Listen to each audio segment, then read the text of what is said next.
Tanzania. Idadi ya wagonjwa haijulikani wazi. Serikali inachunguza. Mpox ni tatizo katika nchi zingine pia.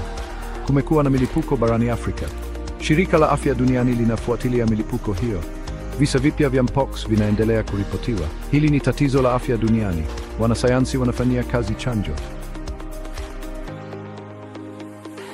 Sehemu ya 6: kujikinga na kuwalinda wengine. Hatua za kinga. Kuna njia za kuepuka mpox.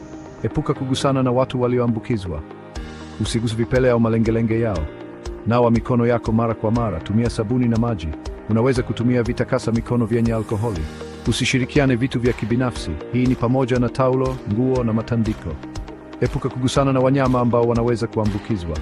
Hii ni pamoja na wanyama wa porini. Sehemu ya 7: kushughulikia mpox. Matibabu na utunzaji. Hakuna tiba maalum ya mpox. Watu wengi hupona kwa kupumzika. Madaktari wanaweza kutibu dalili. Dawa za kutuliza maumivu zinaweza kusaidia kupunguza homa. Madaktari wanaweza kutoa dawa za maambukizi ya ngozi. Ni muhimu kunywa maji mengi. Kupumzika husaidia mwili kupambana na virusi. Watu wenye mpox wanahitaji kujitenga.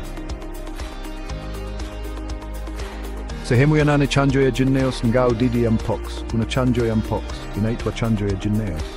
Chanjo hii ni kwa ajili ya watu walio katika hatari kubwa. Chanjo haipatikani kwa kila mtu Tanzania. Wizara ya Afya inafanya kazi kupata chanjo zaidi. Chanjo inaweza kuzuia maambukizi ya mpox.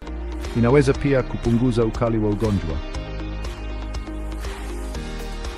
Sehemu ya 9: tafuta ushauri wa kitabibu. Kugundua mapema ni muhimu. Muone daktari ikiwa una dalili za mpox. Matibabu ya mapema ni muhimu. Mwambie daktari kuhusu dalili zako. Kuwa mkweli kuhusu mawasiliano yoyote uliokuwa nayo na watu walioambukizwa. Kugundua mapema husaidia kuzuia kuenea kwa mpox.